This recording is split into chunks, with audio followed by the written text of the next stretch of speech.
Assalamualaikum warahmatullahi wabarakatuh. Namanya Uwais Al-Qarni, lahir tahun 594 Masehi di Karen Barea, Asir, wilayah perbatasan Arab Saudi Yaman saat ini.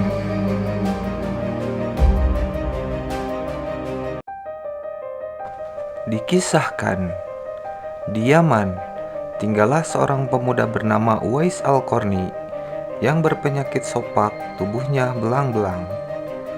Walaupun cacat, ia adalah pemuda yang saleh dan sangat berbakti kepada ibunya. Ibunya adalah seorang wanita tua yang lumpuh.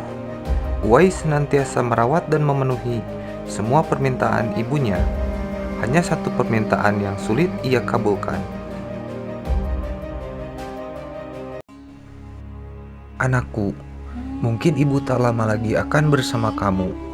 Ikhtiarkanlah agar ibu dapat mengerjakan haji," pinta ibunya. Uwais tercengung.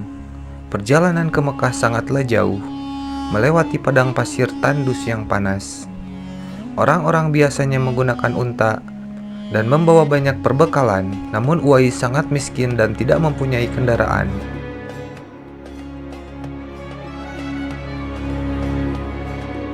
Uwais terus berpikir, mencari jalan keluar. Kemudian, dibelilah seekor anak lembu. Kira-kira untuk apa anak lembu itu? Tidak mungkin pergi haji naik lembu. Ternyata Uwais membuatkan kandang di puncak bukit. Setiap pagi beliau bolak-balik menggendong anak lembu itu naik turun bukit. Uwais gila, kata orang-orang. Yah, kelakuan Uwais memang sungguh aneh. Tak pernah ada hari terlewatkan ia menggendong lembu naik turun bukit. Makin hari anak lembu itu makin besar, dan makin besar tenaga yang diperlukan Uwais. Tetapi karena latihan tiap hari, anak lembu yang membesar itu tak terasa lagi. Setelah 8 bulan berlalu, sampailah pada musim haji. Lembu Uwais telah mencapai 100 kg. Begitu juga dengan otot Uwais yang semakin membesar. Ia menjadi kuat mengangkat barang. Tahulah sekarang orang-orang apa maksud Uwais menggendong lembu setiap hari. Ternyata ia latihan untuk menggendong ibunya.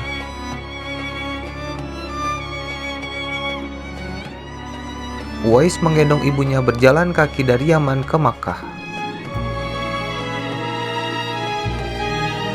Subhanallah, alangkah besar cinta Uwais pada ibunya. Ia rela menempuh perjalanan jauh dan sulit demi memenuhi keinginan ibunya. Uwais berjalan tegap menggendong ibunya tawaf di Ka'bah. Ibunya terharu dan bercucuran air mata telah melihat Baitullah. Di hadapan Ka'bah, ibu dan anak itu berdoa, "Ya Allah, ampuni semua dosa ibu," kata Uwais. "Bagaimana dengan dosamu?" tanya ibunya heran. Uwais menjawab, "Dengan terampunnya dosa ibu, maka ibu akan masuk surga. Cukuplah ridho dari ibu yang akan membawa aku ke surga."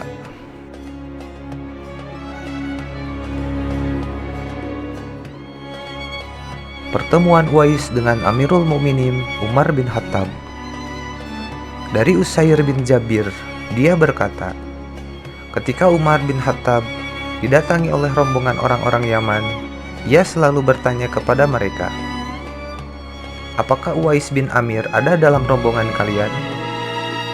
Hingga suatu hari, Khalifah Umar bin Khattab bertemu dengan Uwais seraya bertanya, "Apakah kamu Uwais bin Amir?" Uwais menjawab, "Ya benar, saya adalah Uwais." Khalifah Umar bertanya, "Kamu berasal dari Murad dan kemudian Karan?" Uwais menjawab, "Ya benar." Selanjutnya Khalifah Umar bertanya lagi, "Apakah kamu pernah terserang penyakit kusta, lalu sembuh kecuali tinggal sebesar mata uang dirham pada dirimu?" Uwais menjawab, "Ya benar." Khalifah Umar bertanya lagi, "Apakah ibumu masih ada?" Uwais menjawab, "Ya, ibu saya masih ada." Khalifah Umar bin Khattab radhiyallahu anhu berkata, "Hai Uwais, sesungguhnya aku pernah mendengar Rasulullah Shallallahu Alaihi Wasallam bersabda, Uwais bin Amir akan datang kepadamu bersama rombongan orang-orang Yaman yang berasal dari Murad, kemudian dari Karan. Ia pernah terserang penyakit kusta, lalu sembuh, kecuali tinggal sebesar uang dirham. Ibunya masih hidup dan ia selalu berbakti kepadanya. Kalau ia bersumpah atas nama Allah, maka akan dikabulkan sumpahnya itu. Maka jika kamu dapat agar dia memohonkan ampun untuk kalian, lakukanlah. Karena itu Uwais, mohonkanlah ampunan untukku." Lalu Uwais pun memohonkan ampunan untuk Umar bin Khattab.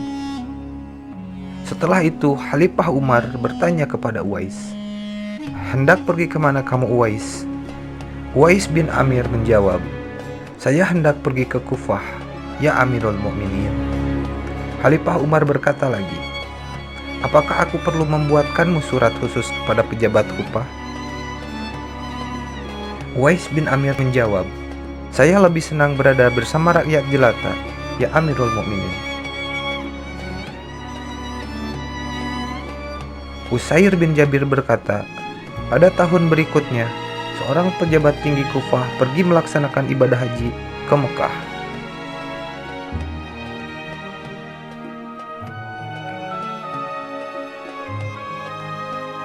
Selesai melaksanakan ibadah haji, ia pun pergi mengunjungi Khalifah Umar bin Khattab. Lalu Khalifah menanyakan tentang berita Uwais kepadanya. Pejabat itu menjawab, "Saya membiarkan Uwais tinggal di rumah tua dan hidup dalam kondisi yang sangat sederhana." Umar bin Khattab berkata, "Sesungguhnya aku pernah mendengar Rasulullah Shallallahu Alaihi Wasallam bersabda, kelak Uwais bin Amir akan datang kepadamu bersama rombongan orang-orang Yaman. Ia berasal dari Murad dan kemudian dari Karan. Ia pernah terserang penyakit kusta lalu sembuh, kecuali tinggal sebesar mata uang dirham. Kalau ia bersumpah dengan nama Allah, niscaya akan dikabulkan sumpahnya. Jika kamu dapat meminta agar ia berkenan memohonkan ampunan untukku, maka lakukanlah." Setelah itu, pejabat Kufah tersebut langsung menemui Uwais dan berkata kepadanya, "Wahai Uwais, mohonkanlah ampunan untukku." Uwais bin Amir dengan perasaan heran menjawab, "Bukankah engkau baru saja pulang dari perjalanan suci, ibadah haji di Mekah? Maka seharusnya engkau yang memohonkan ampunan untukku." Pejabat tersebut tetap bersikeras dan berkata, "Mohonkanlah ampunan untukku, wahai Uwais." Uwais bin Amir pun menjawab, "Engkau baru pulang dari ibadah haji, maka engkau yang lebih pantas mendoakan saya." Kemudian Uwais balik bertanya kepada pejabat itu, "Apakah engkau telah bertemu dengan Khalifah Umar bin Khattab di Madinah?" Pejabat Kufah itu menjawab, "Ya, aku telah bertemu dengannya." Akhirnya Uwais pun memohon ampunan untuk pejabat Kufah tersebut. Setelah itu, Uwais dikenal oleh masyarakat luas, tetapi ia sendiri tidak merubah hidupnya dan tetap seperti semula. Usair berkata, "Maka aku memberikan Uwais sehelai selendang yang indah, hingga setiap kali orang yang melihatnya pasti akan bertanya, dari mana Uwais memperoleh selendang itu?"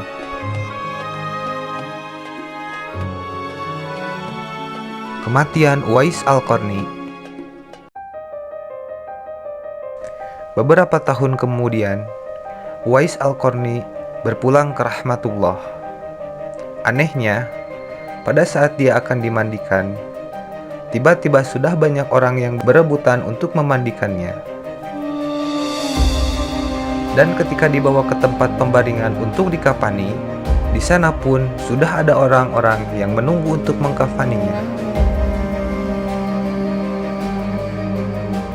Demikian pula ketika orang pergi hendak menggali kuburnya, di sana ternyata sudah ada orang-orang yang menggali kuburnya hingga selesai.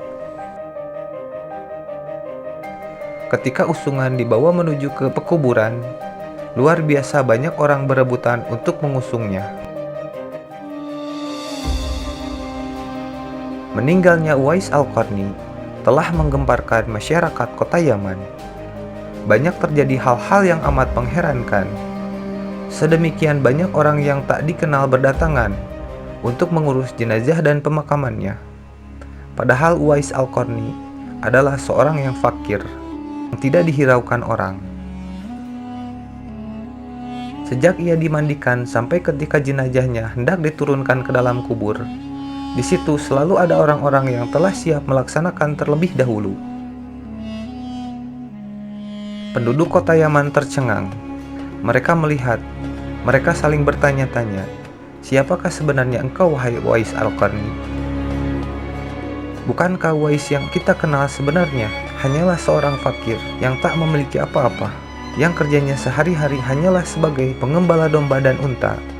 Tetapi ketika hari wafatmu, engkau menggemparkan penduduk Yaman dengan hadirnya manusia-manusia asing yang tidak pernah kami kenal. Mereka datang dalam jumlah sedemikian banyaknya. Agaknya mereka adalah para malaikat yang diturunkan ke bumi hanya untuk mengurus jenazah dan pemakamanmu."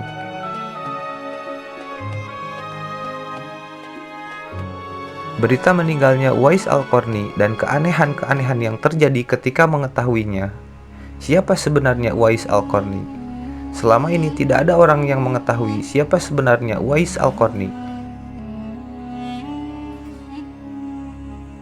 Disebabkan permintaan Uwais Al-Qarni sendiri kepada Khalifah Umar dan Ali agar merahasiakan tentang dia. Barulah di hari wafatnya mereka mendengar sebagaimana yang telah disabdakan oleh Rasulullah Shallallahu Alaihi Wasallam bahwa Uwais Al-Qarni adalah penghuni langit. Begitulah penggalan kisah dari pemuda bumi yang terkenal hingga ke langit. Semoga kita senantiasa bisa memetik pelajaran serta menjadikan suri tauladan untuk kehidupan di masa kini. Allahu a'lam bishawab.